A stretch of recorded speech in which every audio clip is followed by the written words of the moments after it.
That ticket isn't real. Step aside, please. It's the only one I have.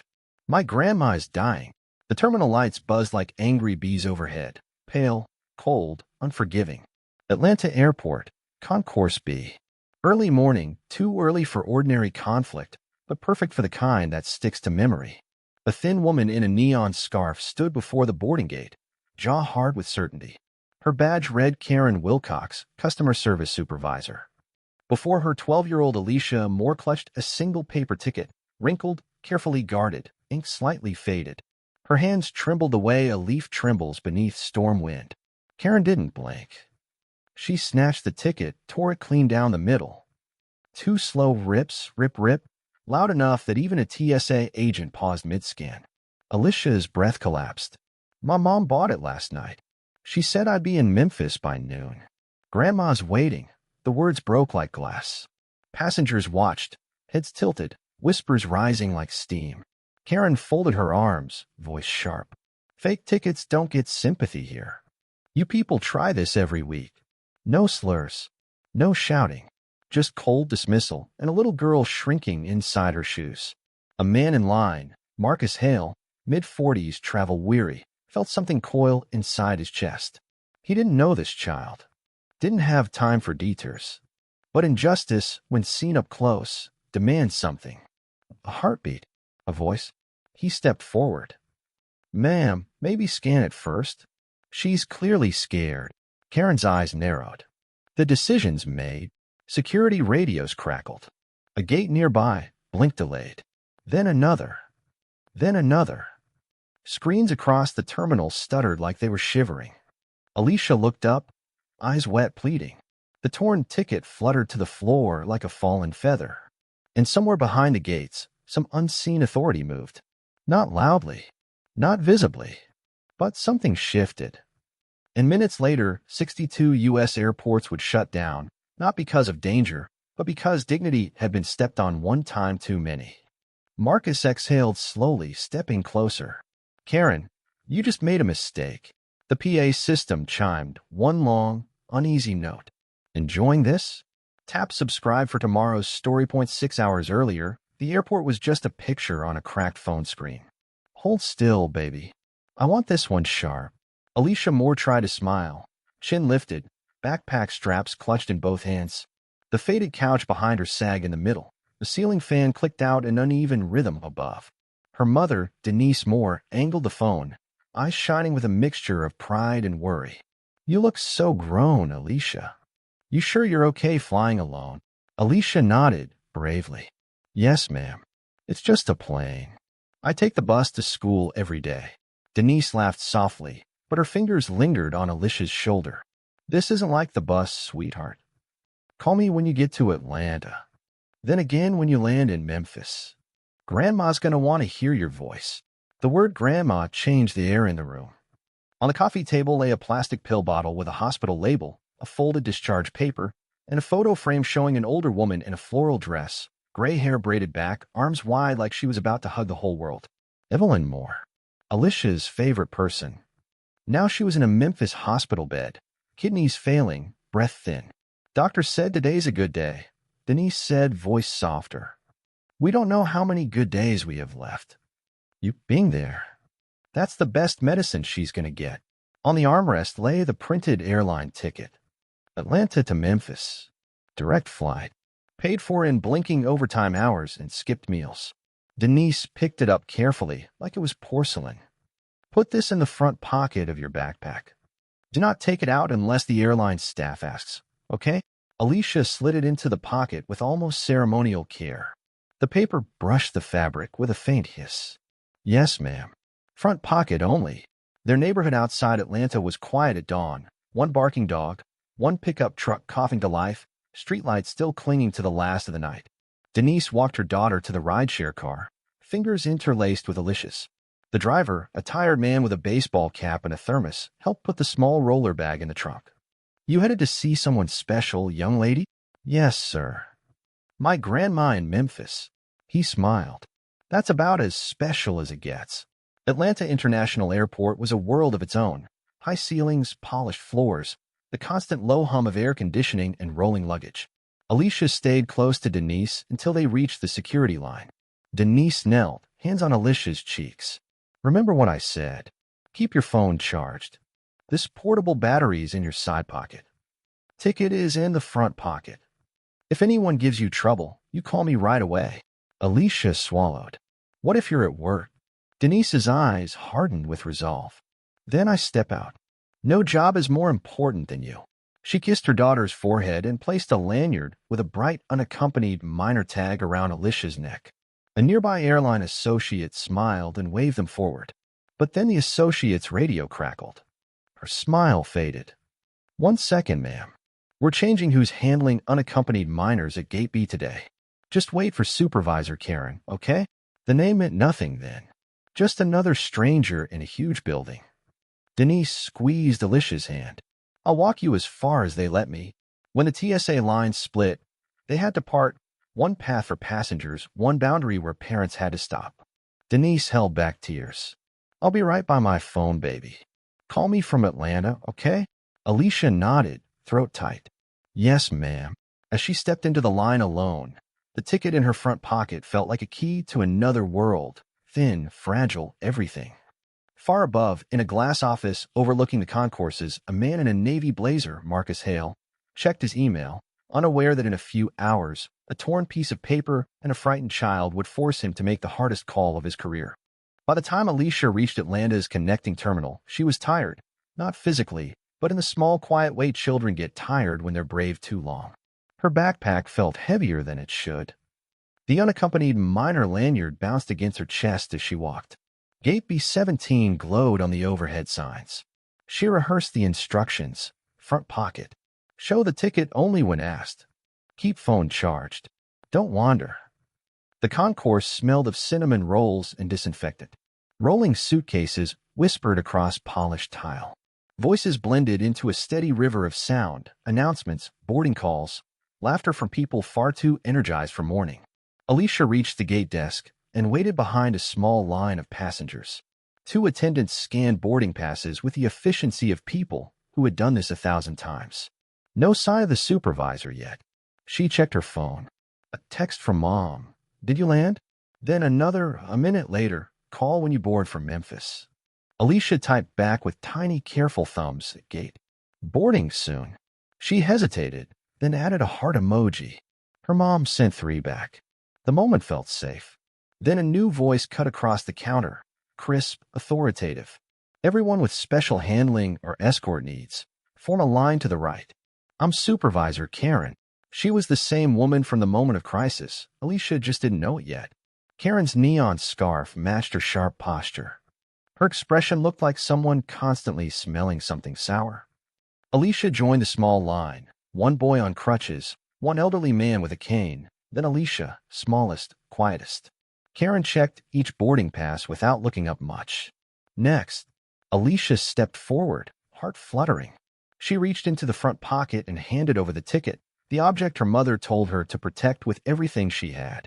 Karen held the ticket between 2 fingers, barely glancing at it. Your parent fill out the minor form?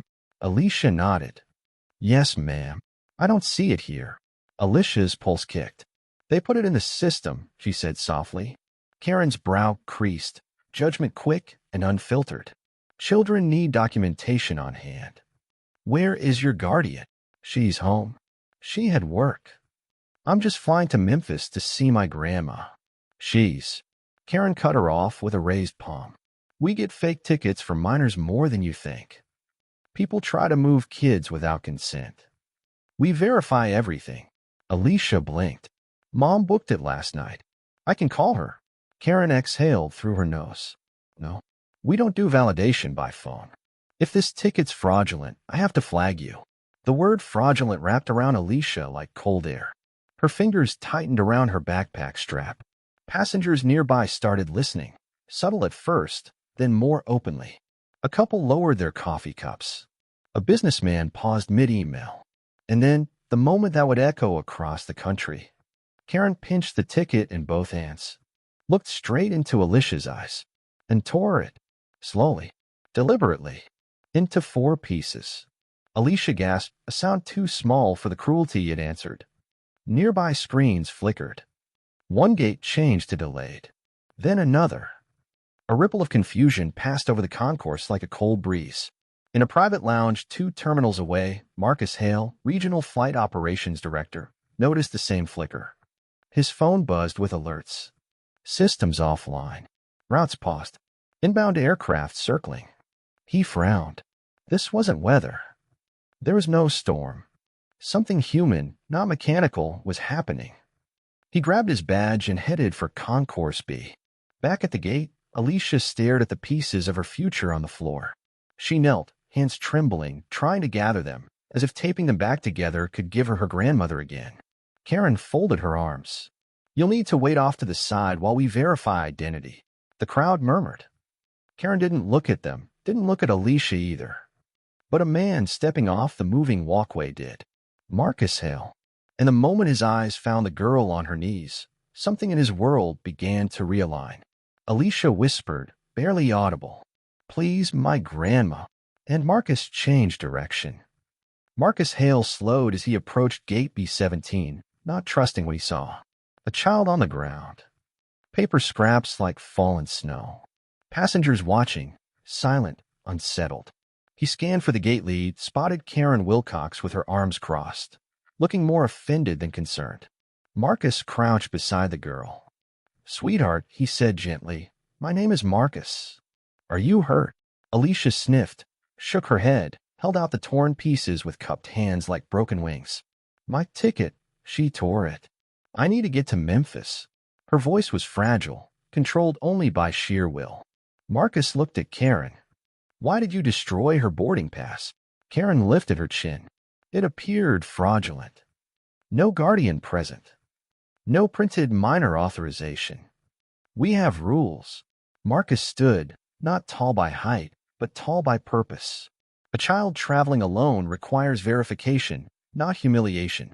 His tone was calm, but steady enough to cut glass. Karen didn't flinch. "I've followed procedure for 20 years. If a ticket looks wrong, I act. We can't risk unauthorized transport."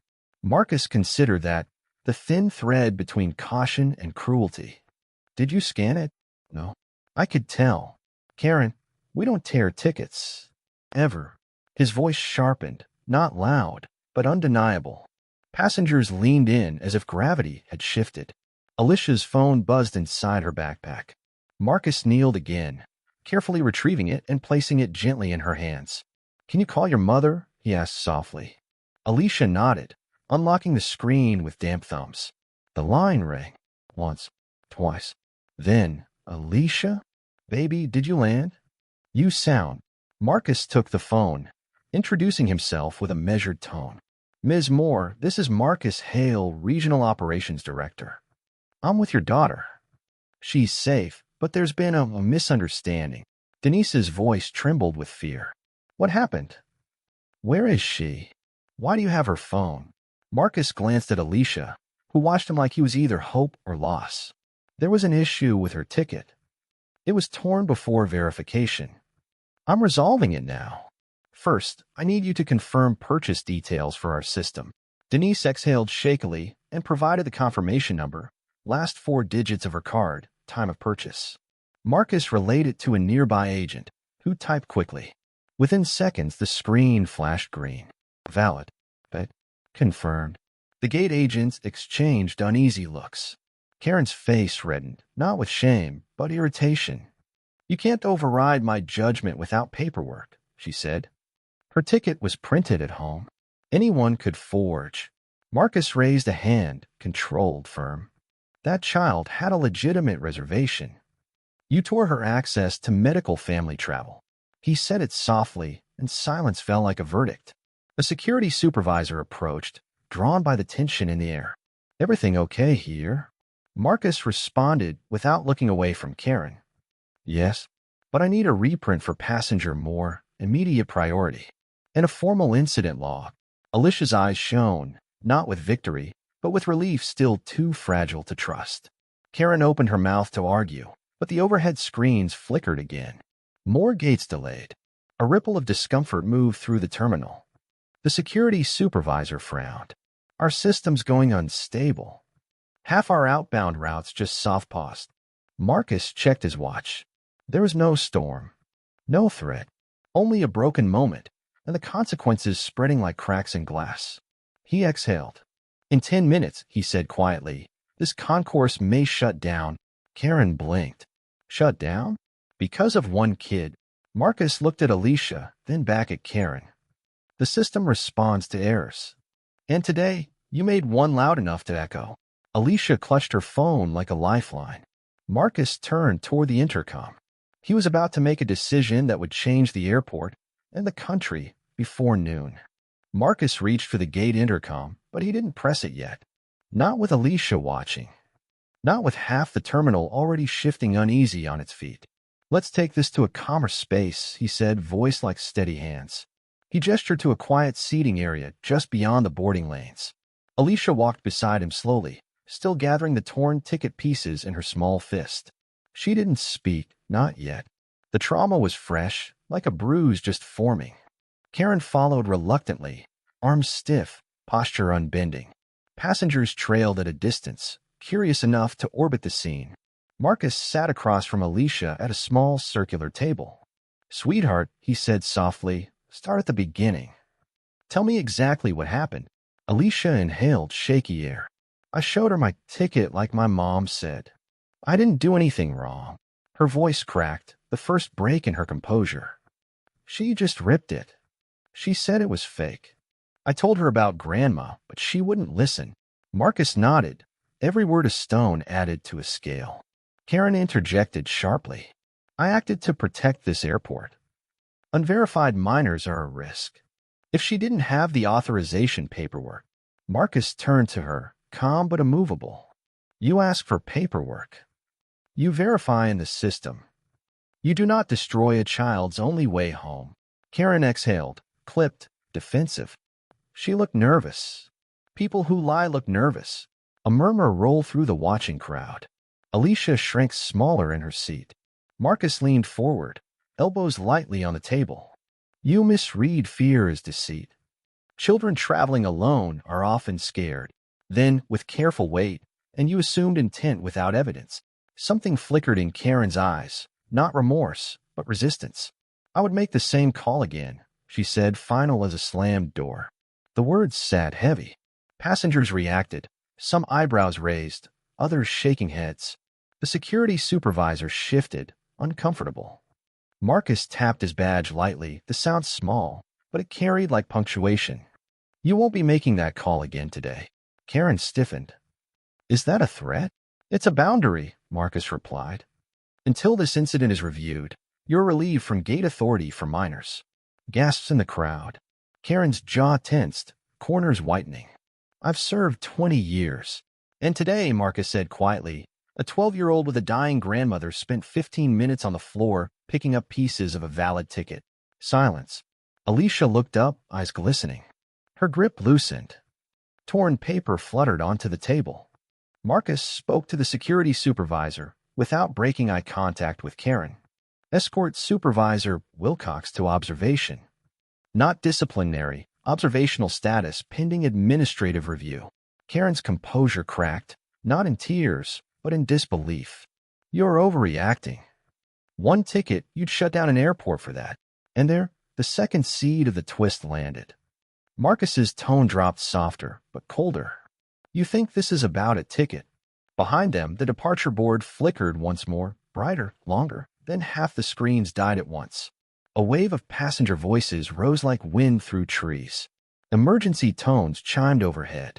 A voice announced, attention, due to system verification issues, all outbound flights are temporarily suspended.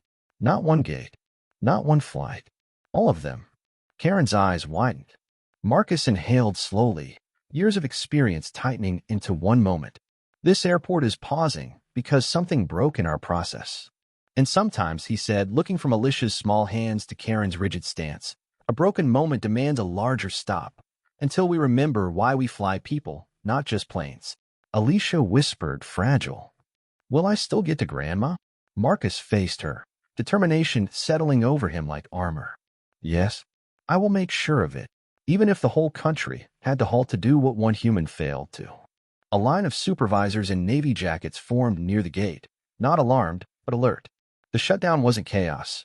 It was controlled tension, the kind that meant something significant was happening behind the scenes.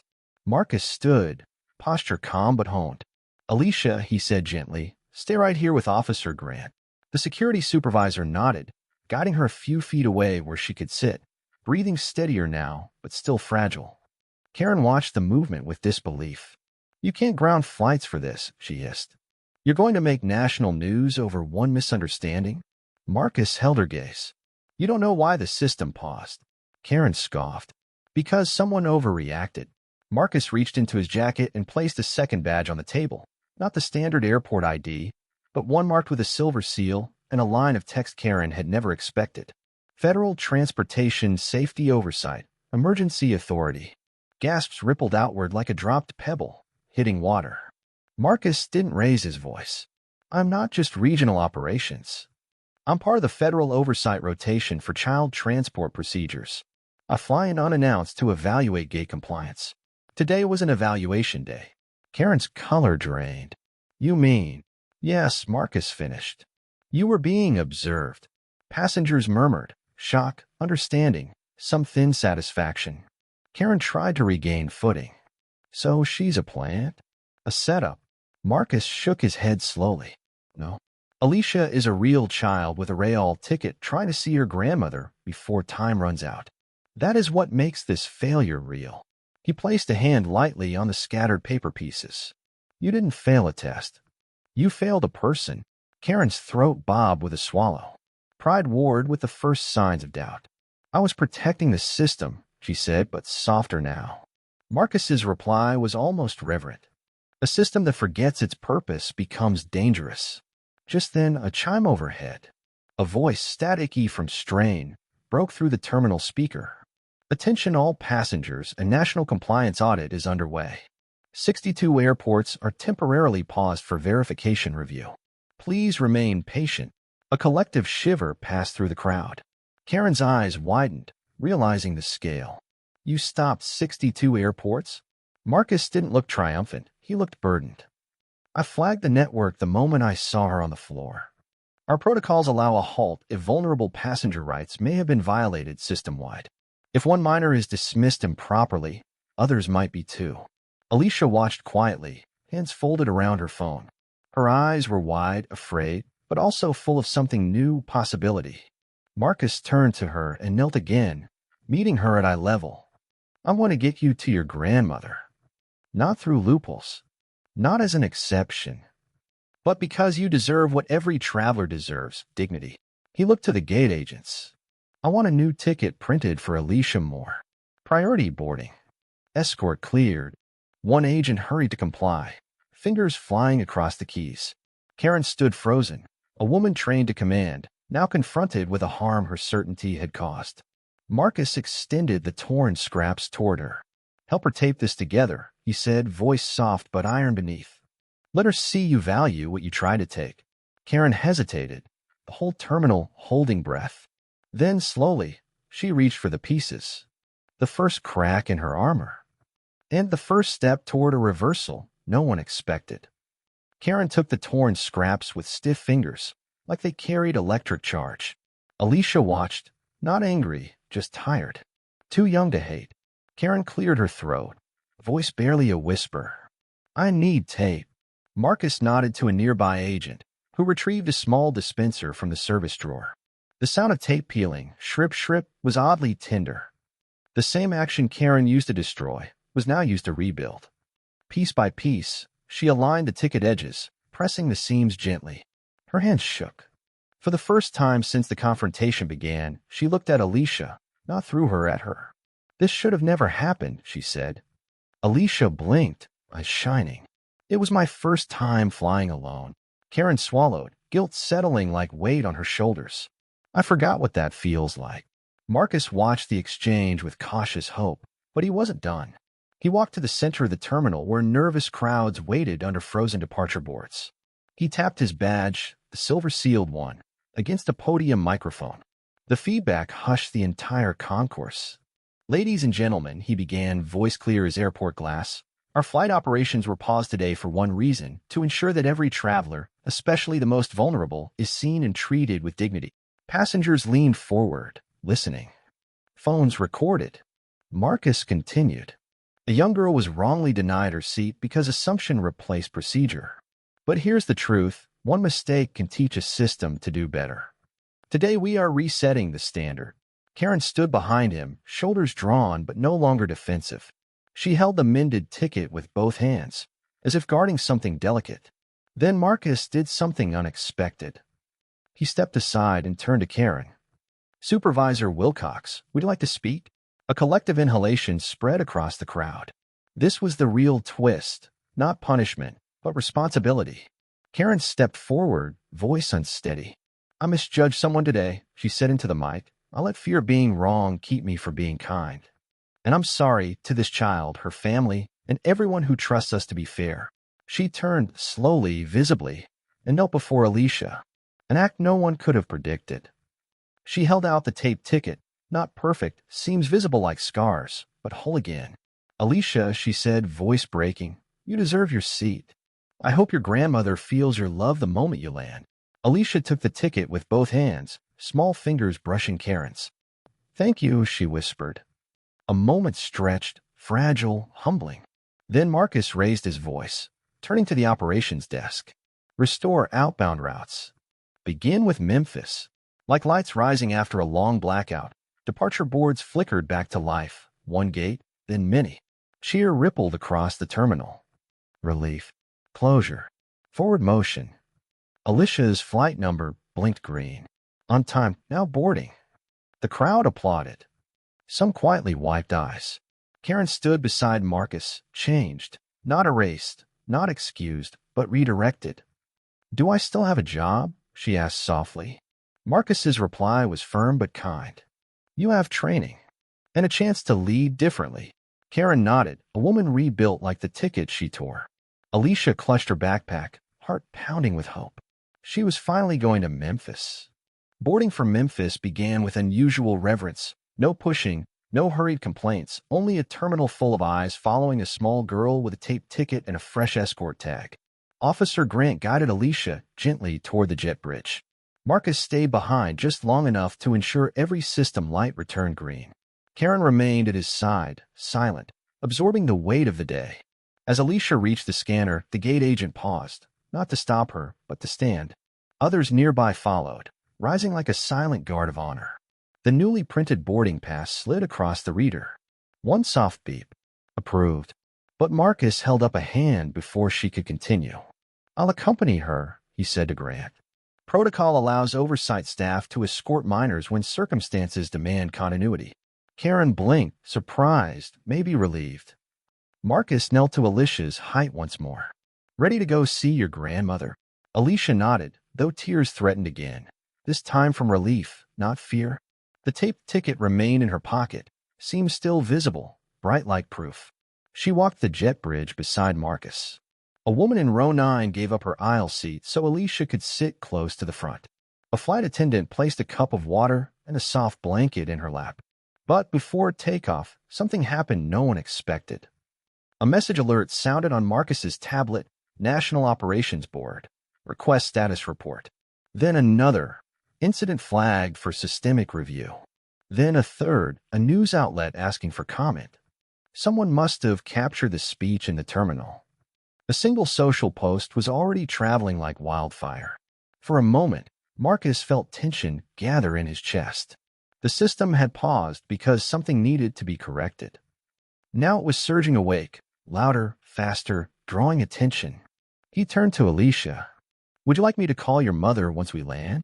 "Yes, please," she whispered.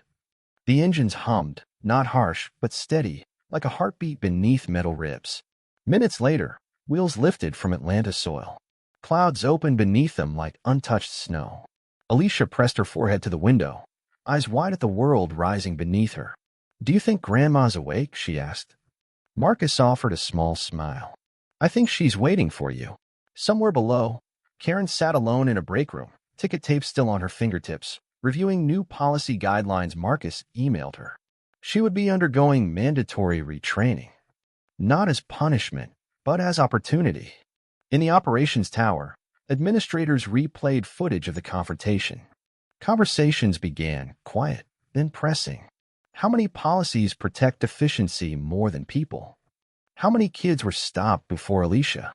How many staff assume instead of verify? Nationwide systems buzzed with audit reports, minor travel guidelines, anti-bias reinforcement protocols. None dramatic, none political. Just accountability, the kind that prevents small injustices from growing teeth. 30 minutes into the flight, Marcus noticed Alicia holding her taped ticket again, running her thumb across the seams, memorizing the moment where pain became power. If this never got fixed, she said, I would have missed Grandma forever. Marcus breathed slowly. And because you spoke, things will change for others too. Alicia didn't speak, only nodded, eyes shining toward the clouds. Below them, 62 airports resumed full operations. Above them, one girl was on her way to say goodbye or hello in time. The plane descended over Memphis beneath a wash of amber morning light. Alicia's hands pressed against the armrests, nervous, hopeful, braver than she had been just hours earlier. Marcus unbuckled only after the seatbelt sign went dark, rising with her backpack, ready in his hand. As they reached the jet bridge, a nurse in blue scrubs waited, holding a small sign. Alicia Moore, Family Medical Escort. Alicia's breath hitched. She stepped forward. The nurse smiled warmly. Your grandmother's been asking for you every hour. She's stable this morning. We can go straight to the hospital. Marcus walked beside her through the terminal, a quiet guardian making sure the world stayed gentle this time. Outside, a transport van waited with its rear doors open. The air smelled of warm pavement and magnolia trees, different from Atlanta, softer somehow. Inside the van, Alicia sat against the window, holding the patch ticket in her lap like a relic. Marcus opened his phone, dialing Denise. She answered on the first ring. Marcus? Is she? He held the phone toward Alicia. Mom. Alicia's voice trembled, but she was smiling. I'm here. In Memphis. I'm going to Grandma. Denise broke into tears, grateful, exhausted tears, and Alicia pressed the speaker to her cheek as if she could hug the voice through airwaves. Marcus looked away respectfully, watching the rows of passing storefronts and red lights instead. 20 minutes later, they stood outside St. Francis Medical Center. Automatic doors opened into a hallway lined with quiet footsteps, soft monitors, and gentle antiseptic. Nurses guided them upstairs to a small room lit by sunlight and beeping softly like a heartbeat that still held on. A frail woman lay in the bed, hair silver, eyes closed, until she heard footsteps and opened them. Slow, but sharp with recognition. Alicia, my baby. Alicia ran forward, careful, tender, hugging her grandmother gently around the shoulders. Evelyn's fingers brushed Alicia's cheek. You came all by yourself. You must be brave. Alicia shook her head. I wasn't. But people helped. Evelyn smiled, thin but bright. Even braver then. To let help in when you need it. Behind them, Marcus stepped back toward the door, sensing the room did not need him anymore. But Alicia turned. Mr. Marcus. He paused. Can you stay? Just for a little while. He nodded, quietly honored, and sat in the corner while family knitted itself back together before his eyes. For the next hour, they talked about school, about Evelyn's garden, about the flight that almost wasn't. Evelyn held Alicia's mended ticket in unsteady fingers. That tear, she said softly, looks like a scar that healed. Alicia nodded. Mom said scars mean you're still here. Evelyn squeezed her hand gently. Yes, and they remind us how strong love can be. Marcus stood at last, knowing the moment was whole. You don't need me now. But if you ever fly again, call. I'll watch your boarding myself. Alicia hugged him, a small, fierce gratitude. You got me here. He smiled, quiet and full. No. You held on until someone listened. He walked back down the hallway, passing nurses and visitors without knowing that in a few hours, his name and Alicia's would appear in national headlines as a story not of shutdown, but of course correction. 3 months later. Spring warmth drifted through Atlanta like forgiveness. Dogwoods bloomed across neighborhood lawns, white petals shaking in the breeze like tiny flags of renewal. Inside Alicia's home, Denise folded laundry on the couch while Alicia sat at the dining table, writing a school essay, The Day I Learned Grown-Ups Can Change. Her handwriting had grown steadier since Memphis, more confident, each letter more rooted. A knock sounded at the door.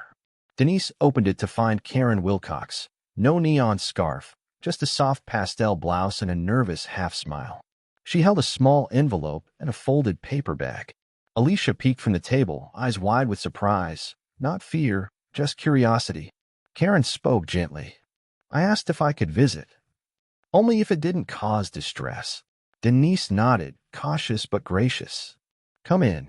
Karen stepped inside, looking around like she was afraid to disturb anything. When she saw Alicia, she placed the envelope on the table. I completed my retraining, she said. They added a new protocol, verification first, never judgment. And I asked to be part of the team that teaches it. Alicia tilted her head, processing that.